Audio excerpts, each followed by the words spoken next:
La minute crypto pour les nuls.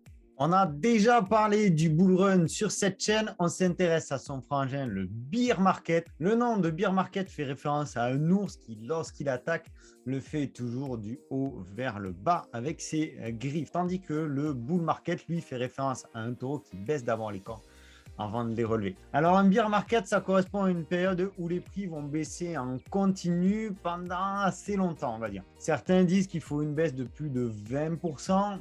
Dans le marché de la crypto, c'est peut-être pas forcément ça. On a déjà vu des grosses baisses rapidement compensées. On va aussi regarder le côté émotionnel qui est important.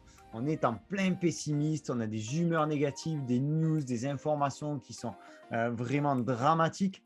Les premières phases de baisse au début du bear market peuvent être assez violentes. Les cryptos, les tokens peuvent être considérés individuellement aussi dans une phase de bear market si on se retrouve avec une baisse de leur cours significative, pareil, pendant une longue période.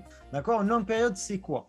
Plusieurs semaines, voire plusieurs mois. En fait, c'est quand on a une courbe qui vraiment descend et qu'on est vraiment plate pendant très longtemps. Le bear market, ce serait la partie où l'on descend et après on a un flat, une période d'accumulation.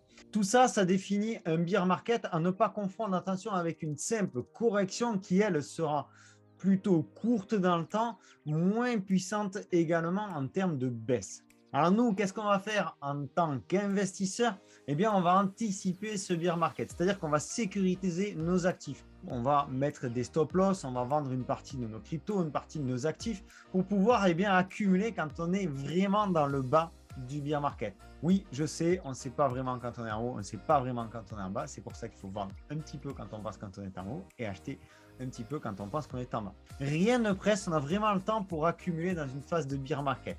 Il faut vraiment faire vos courses pendant le bear market quand tout le monde vous dit que ça ne vaut rien. Ça aussi, ça peut être un indicateur.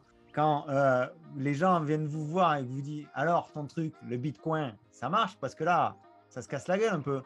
Ben voilà, là, vous êtes dans le bear market ou dans une correction. Et vous vendez quand c'est l'euphorie du bull market, quand la même personne vient vous dire ah putain, ouais, j'ai entendu parler, il faudrait que j'en achète. C'était la minute crypto pour les nuls.